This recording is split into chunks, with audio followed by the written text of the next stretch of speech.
Welcome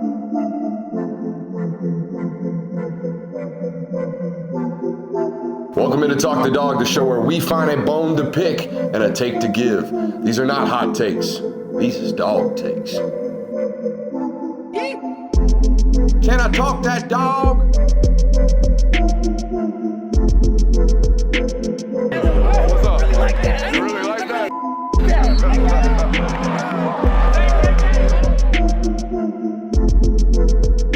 Let's shut up and grind some tape. What is up, ladies and gentlemen? Welcome into the Film Guy Network. It is a Monday evening or Monday afternoon, whenever we uploaded this, however we uploaded this. But we are taking a slight break from our typically scheduled programming, which would be live 8 o'clock to 10 o'clock here on a Monday night with both NBR and our local hour of TTD. However, the Dogs are in a Super Regional Game 3, winner takes all, punch your ticket to the College World Series, all that good stuff out there in Omaha tonight at 7 o'clock. So we're going to let the Dogs have their day over there on ESPN2, I believe it is. ESPN2. We, however, are going to give you some type of content. Can't let you not eat today on a fine Monday afternoon here on the Film Guy Network. So it's been a loaded couple of days on the recruiting trail, both the recruiting trail and the transfer portal for the University of Georgia. We talked a little bit about Colin Gill, the transfer from Oregon, committed to Temple, then ended up at the University of Georgia, will certainly enroll there this summer. We talked about him a little bit on Thursday. Since then, Zayden Walker has committed, Garrett Cooper has committed, Christian Garrett has committed, Todd Robinson has committed. So there's been a lot of recruiting momentum on the recruiting trail for the University of Georgia. And Jonathan, Kirby tends to do this, man. It's like every summer we go into it, it's early June. I think we on this network were like, hey, it's May. You guys have 6 or 7 commits. When you going to put your foot in the gas? Seems like 1st of June is when they answered the bell. Yeah, this honestly seems like it's happened earlier than it has in years past. I feel like, I think I remember correctly, last year was like late June, kind of early July. That's when things started to really heat up. Whereas this year, maybe they've kind of put a precedence on it of like, we need maybe attack this a little bit earlier than we have in years prior. I think with a couple of these guys, it was just, man, I'm done. Like, I'm done with the process. I'm done with everything. Zayden Walker's been a 5-star prospect since his freshman year. You know, his older brother is at Auburn. His older brother, or I should say his oldest brother is at Auburn.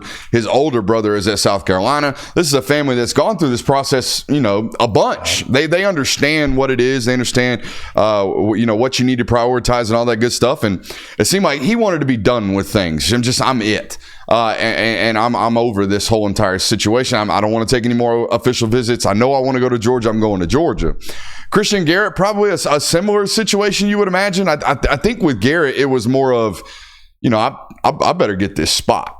I'm not even going to lie to you. You know, it's Justice Terry, it's Isaiah Gibson, it's Elijah Griffin. There's a bunch of really, really good interior defensive linemen. They just offered a kid from Grayson the other day in 2025, the defensive tackle position. So Trey Scott has not wasted any time getting the ball rolling on that one. Garrett obviously hops in the mix today. We'll talk a little bit more about him when we get into his recruitment. Derek Cooper caught everybody off guard.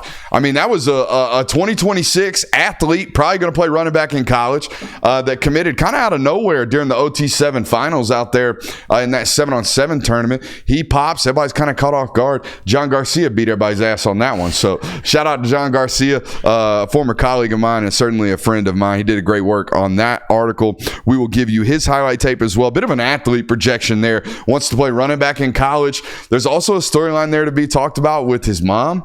His mom basically hopped in every announcement article and was like, this ain't true. Take it down. Might be something we want to pay attention to. Either way, Derek Cooper, 2026, 5-star, immensely talented. That sucker ain't nowhere near over, okay? We got 18 months to sign a day on a kid that lives in South Florida. That kid might as well live in Coral Gables down there. So that one's going to be a while before you can feel 100% safe about that one. And then today, Todd Robinson announces he is committing to the University of Georgia. Was a running back prospect. Wants to play defensive back, plays quarterback in high school. But I'm going to tell you what, you come up to the University of Georgia on their opening day of summer camp and you weigh in at 202 pounds or whatever it was, 205 pounds, and you run 4.48, son, you can play whatever the hell you want here, bud. I don't give a shit. You want to play running back? All right, you can play that. You want to play DB? Well, it's even better. We'll let you play defensive back. A lot of questions about what he's going to play. I think he ultimately ends up at the star position.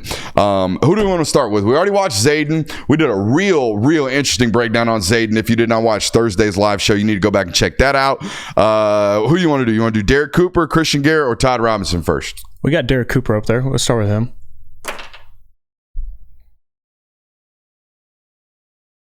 All right, let's start with Derek Cooper.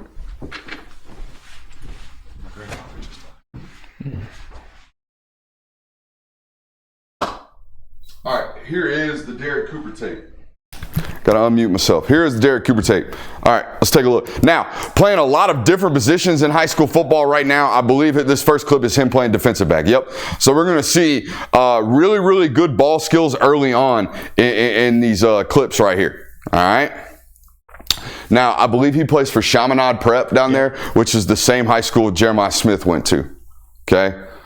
This is an incredible play right here. Picks it off outside of his frame and then makes a couple of miss after the catch. If we're going to evaluate this guy as a running back, we got to really pay attention to this right here, okay? Pay attention to these moves after the catch, the ability to make people miss. That's something you want to pay attention to. Hey, shoot me in 2 right quick if you don't mind there, Jay Will. Yeah, keep us there while we take a look at this, because he's not necessarily playing just strictly, oh my God, just strictly ball carry. This is him actually lighting somebody up on special teams. And I'm going to tell you what, I always love seeing, you know, whether he ends up in Georgia's class or not, I love seeing highly talented prospects put special teams on their clips, because when you get to school, especially if you go to a school like Georgia, your ass gonna play special teams. There is no doubt about it. That's the first way to get onto the field at most of these programs. This is him against American Heritage. So you cribbing this, buddy, you got some gas. Yeah, yeah, he doesn't end up taking it. You can see how big he is too. This is a really big, highly touted high school football team in American Heritage that he's playing against, and he looks physically imposing as a sophomore on this football field. So those are really good things to pay attention to. Don't necessarily know, Jonathan, why there is a want or maybe even a need to make a position change to the running back position, because Lord knows, man, he's violent, he's physical, he's got tremendous ball skills, can cover a lot of ground. The defensive tape is take-worthy as well. So it's very interesting to see what's ultimately going to happen with this. I mean, he's playing offense right here. 2 feet down at the end, man. I saw one national analyst say, Jonathan, that in there, I think it was Rivals' recruiting analyst basically said, like, we would rank him as a 5-star if he were a receiver, a safety, a running back. Whatever he wants to be, he's going to stay a 5-star on our network just because of what he's put on tape already. So that's obviously good news and good signs for Georgia. No doubt. I think the main thing here is, like I said from the jump, keeping this guy in the class is going to be really hard. It would be really hard for any 2026 athlete, particularly an athlete that's down there, like I said, in the backyard of Miami. His quotes were very interesting to me too as well, Jay Will. He didn't provide Dogs Daily with any quotes, but he did provide some quotes publicly about how, you know, the way in which Josh Crawford coaches was something that he wanted to be a part of. And like I said, it's caught everybody off guard, certainly caught Mama off guard, caught Miami off guard. Miami thought this was one in the back pocket. Yeah. Like this was one of those ones you can just add a +1, kind of like we felt about Todd Robinson the last several weeks, maybe even months. It's like, hey, they're at 11 commits. They might as well be at 12 because this was just hanging out. Yeah. This is, I feel like, how Miami felt about this football player. So I would imagine that they're going to still remain competitive. Is he strike right here? Yeah, buddy, I don't know why you want to play running back. I don't. They pay safeties more, dog. They give safeties more money. Go play that position. I don't even necessarily need you playing running back with tape like that. Do we want to watch Christian Garrett next? Yeah. All right, let's go back to the desk right quick and actually kind of break down Christian Garrett just real briefly. All right.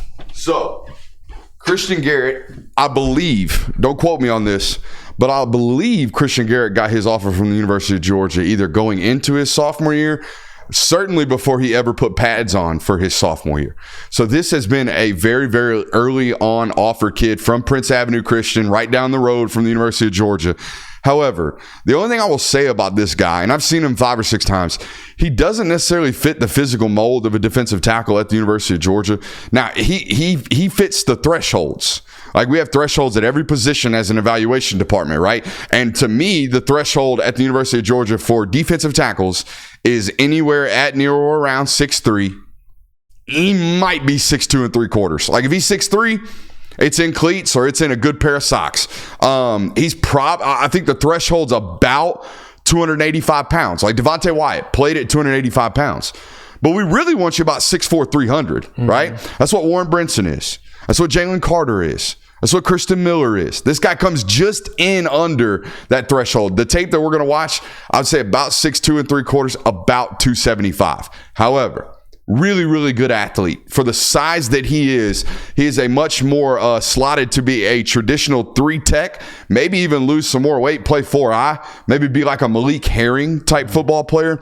But anyways, I think moving forward, as long as college football remains the way it is, until revenue sharing gets here, as long as NIL is still rampant and we still live in the wild, wild west, you have to take kids like this. It's the same reason they took Justin Green last year. Okay, Justin Green, is he going to be Jalen Carter? No. But is he going to be on Georgia's roster for 4 years? Yes. Is that extremely valuable? Hell yeah, nowadays. So in-state kids like this that either come to you or go to Alabama, you take their ass, no matter what you think, okay? Or no matter what the evaluator thinks, okay? You take him because he is a valuable addition to your roster. Let's go take a look. All right, we don't have junior tape. We do have junior tape. I hate when, shorts be getting that like crotch ride, but the outside don't pick up. I don't like that. All right, so we don't have junior tape, which is a little bit disappointing, okay? Not going to lie to you. Christian Garrett, if you're listening, you're not a top 50 guy. Top 50 guys get to stop making tapes after their sophomore year. You do not. Okay, so let's make a tape. Here comes the sophomore tape right here. All right, let's watch this. Now, the sack totals, the highlights, the flashes, they're probably not going to be as heavy and as often on this tape, and here's why. Okay, first and foremost, he plays for a single A school. Okay.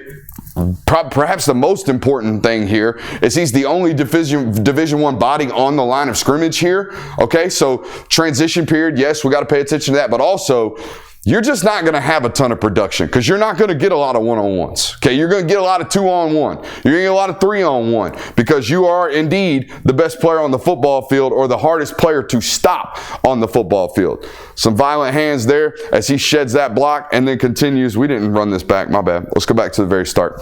All right, listed at 6'4", 260. Like I said, I'm going to give him 6'3", officially 275. Okay, here he is in a state championship game. I was at this one. All right, that's DeMello Jones. He's tackling right there, the guy that's now a corner at the University of Georgia. Okay. I can't tell who this is. Good hand shot. Good explosive hands off the snap. Okay, we even get to see some extension here. And see what that arm length looks like, which I do not have. All right, so that's good strike with the screws of the helmet, okay? Good strike with the screws of the helmet, and then boom, now we lock out. And if we got good long arms, all right, and a good violent strike, that should be enough to win on the high school level, and it is right there, okay? He got some swag about him. I will say that, okay? Ain't never pulled over. Look at him. He's got 2 different styles of drip going on right here, all right? This is the long socks, the full sock up on one with the no sock on the left. Okay. I like that. All right. And then we go to the next one. All right, we got the 3/4 sock on the right. All right, but we got some different gloves on. No wrist tape, no nothing. Oh, he got turf tape on the arms. Got turf tape on the arms, playing on natural grass. Drip matters. Drip does matter. Hey, look, I'm joking, but I'm not. I ain't never seen a bad or a great football player with zero swag. You ever walked up? Xavier McLeod's going to test this theory because Xavier McLeod's got NCAA 14 generic NPC drip. Okay, short ankle socks, no sleeves, no wrist tape. I don't even think some bitch wears gloves. Okay, just generic dude, but he a guy now. All right, now everybody else, you got to have some drip about you, man. You're right. There is something to be said about a dude with some drip. And here it is. Now we're going counter of the colors. Now we got white 3/4 sleeve with the spat in a state title game? Come on, dog. They won this game by 40. With the white gloves, too? Come on, dog. Get flat. I like that. I like this clip because here, look, man, and this is important to note. All right. Some high school defensive lines, some college defensive lines, they're all predicated on getting up the field. Be disruptive. All right, be disruptive. Well, on this clip, we're going to see him, okay, attack the line of scrimmage, recognize stretch zone, and now he's going to get flat and keep his shoulders square and not over pursue the football. Okay, this is not exactly like a flash play, but it shows some discipline here from a young defensive lineman. See, he's getting outside zone reach. That guy's trying to get outside of him, and he's going to stay flat with that inside arm free, rip off, and eventually make the tackle for a +1 gain. I would have liked to see the play strength look a little bit stronger at the point there, but that's okay. Also, something to be noted here. Do you see what I see, Jonathan? I don't know. I see what I see. Head over toes? No. Oh. That's a shoulder bracket I didn't catch on his left arm. All right, so we've already got some type of AC joint strain.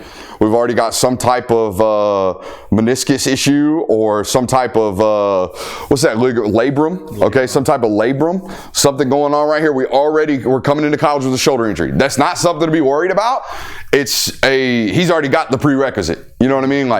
You're a defensive player nowadays. We took the head out of football, which means we damaged the arms. Okay, if I can't lead with my head, what am I going to do? I'm going to stick my arm out. Well, they used to be able to run through my head and roll me backwards. Now they're just going to roll through my arm and pull the shit out of the socket. Yeah. Okay, so we see a lot of this nowadays, particularly at the lines of scrimmage and at the linebacker position as well. So already with an AC joint, brace right there on the high school levels. Again, this is sophomore tape, so you would expect some growth and some, maturity in terms of the muscle development as well. That's just good technique, man. That's peaking without getting driven. You know what I mean? We're peeking that head inside to try to find that back. Y'all see that? We're peeking that head inside to try to find that back and ultimately shed off and make this play without giving up ground. It shows a good, natural, strong base, okay? There he takes a double team, splits it on the goal line. All right, I'm good on that one. All right, let's talk about Todd. What are we at time-wise now? Let me check. We were at 17 minutes and 20 seconds. All right. We'll do that at the end. Todd Robinson, told you, came into his junior year, and he's going into his senior year now, went into his junior year with mid-major O's, talking like Western Kentucky mid-major O's. I'm not talking about Memphis. I'm not talking about Georgia Southern. I'm talking about he gonna go play small school D1AA football. And then all of a sudden Georgia shows up in February. And I get a phone call. It's like, hey, you need to pay attention to this Todd Robinson guy. And I'm like, I saw him last year. He was a quarterback. What are you talking about? And they're like, well, he just popped 23 miles an hour. Oh. I said, what? They said, yeah, he just popped 23 miles an hour. I said, really? And it's like, yeah, you need to go check him out. He's 200 pounds. We don't know what he's going to play, but he's 10-8 in the 100. He's 4-5 in the 40. I'm like, all right, well, this sounds like another one of these things that you guys did. Yeah. They're the first to offer. By the end of February, he's got Oregon, Alabama, Tennessee, Florida State. I mean, the whole kit and caboodle. And for once, Georgia was first. Georgia normally slow plays these guys. You know, you're an in-state kid. They think they can show up late and just nab you. Oh, Georgia showed up. I've been rooting on the Dogs my whole life. I guess I'll go play for you, Kristen Miller. Right? They think they can just show up late and go grab these kids. And oftentimes they're right. Don't get me wrong. But this one, very different approach. This one, it was almost like they knew that this guy's going to blow with or without us. This guy's going to absolutely go play SEC football once the rest of the conference figures this out, so we might as well be first. They were first. They ultimately landed his commitment today. I don't think there was ever any doubt, okay? Josh Crawford had a really, really good relationship with this kid, even dating back to Crawford's days at Tech. He wants to play defensive back, though. Okay, he's a high school quarterback that we're about to show you, but he wants to play defensive back. That's what I asked him about. Georgia wanted him as a running back until he camped like he did. You camp like this, man, and you get to earn the right to do and say what you want. You go up and you lay it down like we've already told you he laid it down, and you camp the way this guy camped. They will green light you however you see fit, and he wants to play defensive back, so that's what he'll play in college. Probably some echo there on the, see what I mean? Probably some echo there on the microphones. I forgot to mute this one. That's on me, guys. All right, here we go. Quadzilla, J. Will. Ooh. Quads on this choker. All right, and you can kind of see it on tape, but you can really see it in person. Gosh. Yeah, oh my God is right. That's Carrollton, Bubba. That's Carrollton. He just hauled off on Carrollton's ass in a playoff game, dog. Jeez. Backside guard had nobody to block. Yeah, that's a crib. Super. I'm not going to say quiet. This is the. I always like to ask, especially a program like Valdosta. Coach Felton's down there. Shelton Felton was a coach at Tennessee during the Pruitt years, and then took over for Rush Probst down there at Valdosta. Felton knows his shit. Felton's been in the SEC. He is a big-time football coach. Todd's kind of quiet. You don't hear him a lot. He's not really vocal, not demonstrative is the word. Mm-hmm. But you ask Felton, hey, who's your alpha?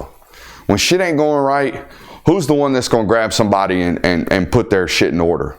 And Todd. Immediately Todd Robinson. Those quiet ones are the scariest ones too, because you never know what's going to happen. When they're enforcers like that and they're quiet, I'm real scared. Like when you're loud and you're a barker, you're demonstrative, and you're our alpha, I know when I'm wrong. But these ones, they'll sneak up on you and just hop up in your shit real quick. I'm with you. These are the ones that scare me. This is them against Colquitt is what that looks like. Look how many people are there. Holy cow.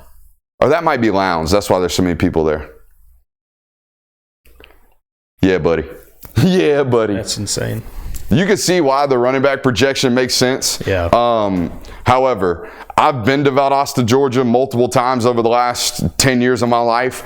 I have spent some time with the locals. I have watched this Valdosta Wildcats football team practice multiple times. If I take any kid out of Valdosta, that's some bitch playing defense.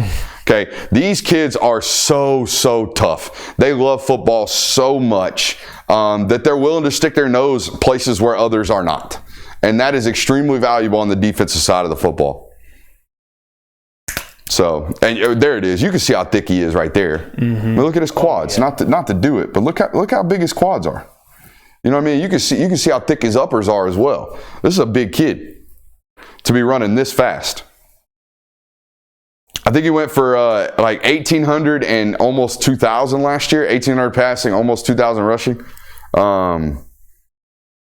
Or almost, I think it was almost dead even, like 1,400, 1,400. I think he put up 2,800 total.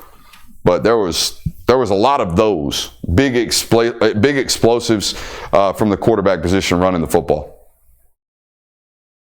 You get to see him run with some contact as well. Such a smooth runner too. Yeah. No. Doesn't seem twitchy or violent. It's just, it's there. You know what I mean? I feel this way about the running back from Central Carrollton. That running back from Central Carrollton just ran 10.68 as a sophomore, rising junior. He's a 2026 kid.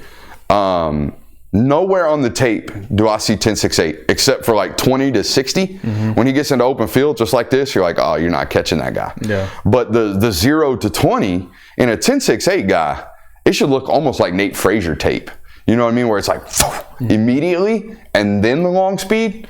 But these guys got some nuance to their running, I think, is what we're seeing. Because I'm with you. I'm like, where's the pop? Yeah. You know what I mean? But we don't see the pop until open field. We see kind of it right here. He's about to crib that. He's about to outrun this backside angle. You watch. That kid ain't got a shot. He almost just gave up. He did. Midway through, once he started seeing Buddy, right? He like still had. Here he is. He's going, and now he quit. Damn, dude had the whole angle on that kid. That must have been an absolute bludgeoning. There's nobody on that away side. That was the crazy part about that clip. When I said, who are they playing? Look how many people were there. Oh, yeah. Dude, that's the away side at Valdosta. Look. I think we get the end zone cut again here. I shouldn't have spun that back, but that's on me. Anyways, you play big-time high school football. You're 5'11", you're 200 pounds, you run 4.48. Come play for me. I don't care. Mm-hmm. You agree? Yeah. I'm under the see, that got ugly towards the end. Lowndes started emptying out, I guess. But Todd Robinson, University of Georgia defensive back / athlete commit. And I'm going to tell you what, if it hasn't happened already before we release this, I imagine there's going to be another commitment within soon. I think it happens really, really soon. Probably at the wide receiver position. All right, for Brooks Austin, for the Film Guy Network, for our boy Jay Will, that's all you're getting for us for today. Root on them Diamond Dogs, dude. Hey, y'all been reading that shit. I appreciate it. I really do. We'll see y'all next time. Oh, Laganza just set a commitment day. He moved it up.